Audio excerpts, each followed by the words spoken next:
You guys, if you are looking for a master class in all that is encompassed in narcissistic personality disorder, last week we talked a little bit, I mentioned a couple of times the second season of White Lotus. You guys, gaslighting, triangulation, love bombing, manipulation. I want you to trust your instincts with people. I'm not going to go into detail because the show is too new and I'm not here to spoil anything, but I will say that White Lotus second season does a phenomenal job of demonstrating, and I'll break it down as best I can without giving anything away, demonstrating almost every single aspect of the dysfunction we discuss here on this channel. It's a quick 7 episodes and it's a class you shouldn't miss. You know Mrs. Beasley? Do you remember the doll Mrs. Beasley when we were little? Long time ago, 70s. She taught you to button, snap, tie, everything. I feel like the second season of White Lotus, just like My Last Narcissist, is the Mrs. Beasley of narcissistic personality disorder. The writer's done a great job. So much, we'll just get right into it. So much gaslighting, you'll hear the sentence, are you crazy? Are you mental? And you know the person asking them knows the truth. They know it. And are you crazy? Are you, with ease, they say it. You guys, that's gaslighting 101. 101. And if you're not sure what gaslighting is, that's why I encourage you to watch the second season. It demonstrates it to you throughout the whole episode. When you know the truth and the love bombing comes and they come on strong to try to deter you away from the truth that you know, they're being insincere. And they have a goal in mind to get you away from the truth that you know, so you don't think this bad thing about them that you think that they did. Triangulation, we talk about a lot on this. I'm going to run right through them real quick. Triangulation, we talk a lot about that. You're making someone else jealous on purpose.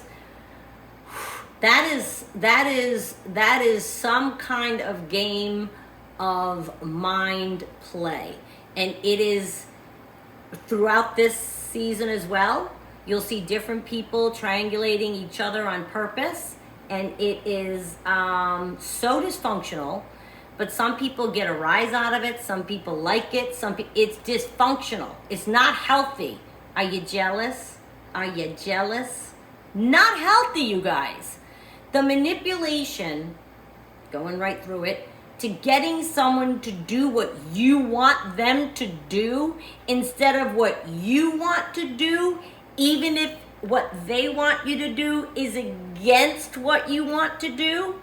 Oh my God.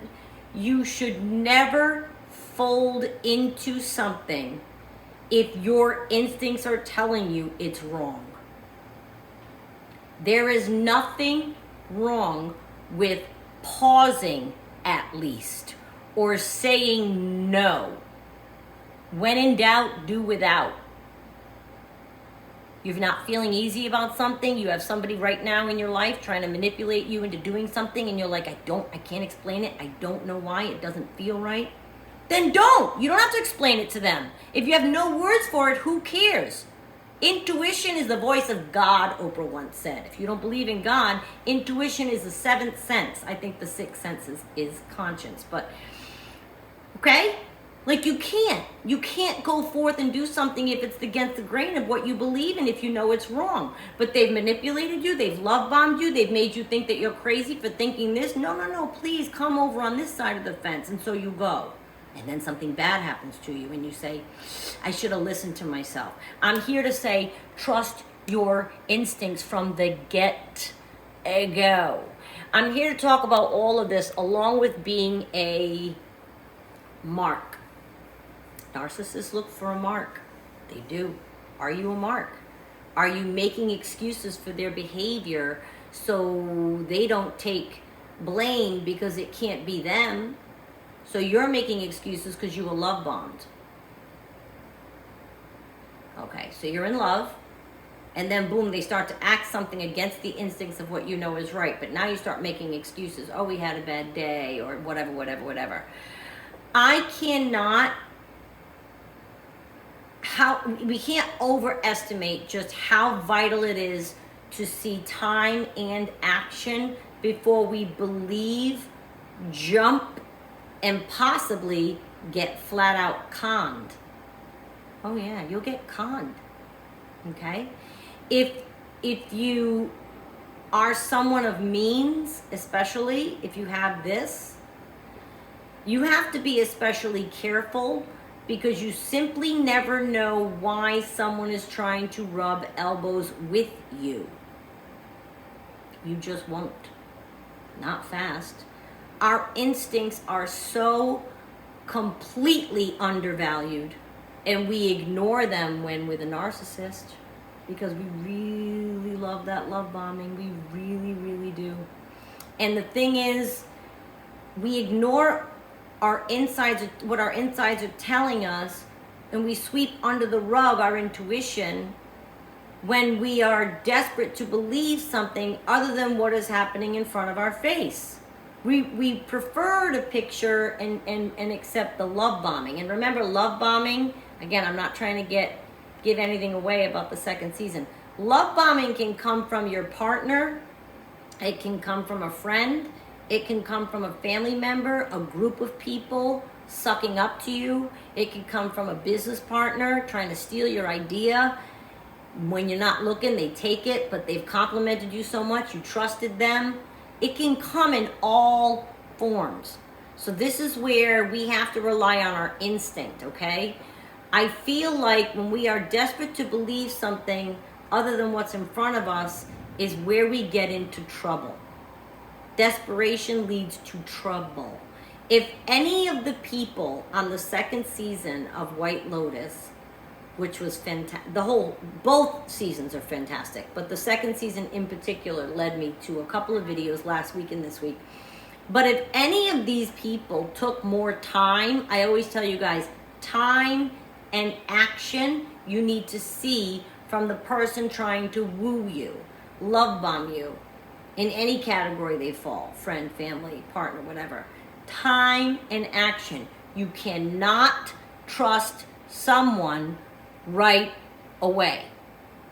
Maybe you can, maybe they are a good person, but you don't know that if they're a stranger. I don't care how funny they are, I don't care how complimentary they are, I don't care how much they're telling you you're fabulous, you look good, you're this, that, and the other. If any of these people took more time and demanded so much more action over the course of that time, then they wouldn't have found themselves in any of those situations.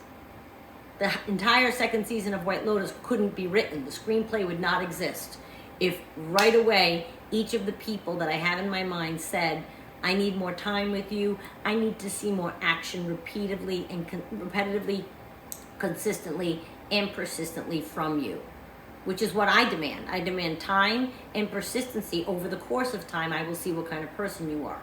If any of these people took that moment and said, no thank you, no thank you, no thank you, no thank you, took time and action, they would not have been in the situation they were in.